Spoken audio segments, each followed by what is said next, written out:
My husband and I are running Iconi Plantation.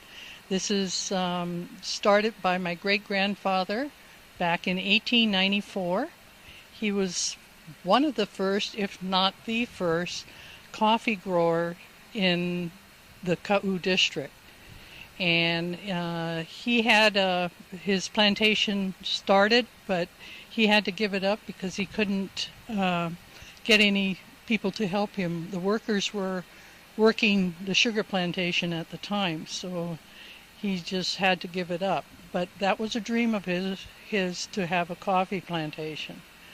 So in 1999, um, my mother had passed down her portion of the land to my sister and I, and my husband and I were retiring and decided that we'd love to develop this and maybe see if we can make his dream come true. So that's what we did. In 1999, we started developing the land. That's the first step, and getting rid of all the thick brush. And then we started planting the coffee. And what we did was we went down to my great grandfather's area, which isn't too far from our place here, and pulled up his variety of coffee because it was considered to be a very, very good variety. And I have newspaper articles to that effect. And so we pulled up root and about 18 inches of the stalk and brought it up here and dug holes and planted them. And now we have about 4,000 trees, 4 to 5,000 trees. But coffee grows wild, so all this time it's been growing wild down in the area that he was started. See, they've some of the growers found out that J.C. Searle had good coffee, so they got some. Plants. Yeah, okay. So there's a lot of them that do have it, okay. And that's fine, you know. Yeah. And Bull has won some awards, and so anyway, there's quite a few here that are placing real well, 6th and 10th and 11th and worldwide. My auntie just was going to turn over this place to somebody, and she gave me a chance. So from then on, ever since. So I hear that you have some really great coffee that you produce. So like a world-class one, yeah? That's what they said. Tell me about that. So what did you were recognized nationally or worldwide? What's that? Was worldwide, yeah. Well, yeah. So how do you get your coffee to be so great? Well, I'm not too sure, man. Just tender loving care and just pull out what you get. Yeah, we all just neighbors, and everybody do their own thing. If somebody need help, we there for help. No doubt about it. And we kind of watch everybody feels. You know, who comes up, who goes down, who's in the area. Kind of watch each other back.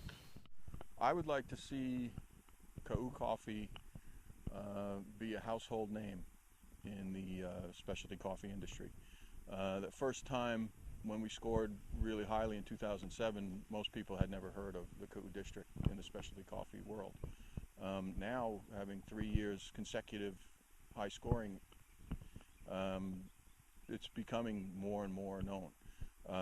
We are getting acclaim from some very important people in the specialty coffee industry, and we have more and more people paying attention to Ka'u as a important coffee producing origin, both locally. We're getting some political attention. We've joined the Hawaii Coffee Association board, and we like to have a seat at the table to position Hawaiian coffees among the finest coffees in the world. And it's important to note that Hawaii is the only state in the United States that produces coffee. So, you know, coffees from Hawaii, as well as being uniquely Hawaiian, are uniquely American as well. And there's no other place in the world.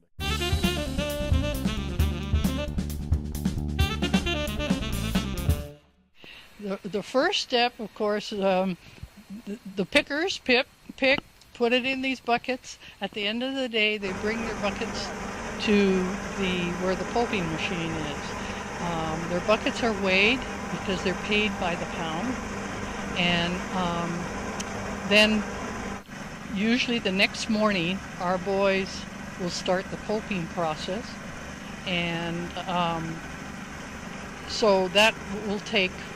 Well, it depends on how many pounds they have to do, but that's the first step. And then after that skin has come off of the bean, then it goes to the washing process, where we power wash. And not everybody does that, but we just feel that it's an extra step that we take that we think is good. So in getting that mucilage off, because that's where a lot of your bitterness can come. If you leave that on, it's fermentation is what it is. Anyway, after you power wash it, let it soak overnight, and power wash again the next day a couple times. It gets thrown onto the drying racks. First, we put it on wire racks because they're wet, and we let the water flow on through the wire, and then the next day or whenever it's to touch or dry to touch, we change it over to a solid board rack, and because they dry faster that way. And you have to stir them, and you should stir them at least a couple times a day, but that's to help protect against mildew, and you don't want your beans to mildew. So anyway, they'll sit on that rack until the moisture content is where we want it. And I think I had mentioned that we like it around 10.8%, something like that, because it does pick up some moisture sitting in the bags waiting to go to the roaster. And 11.2% is perfect.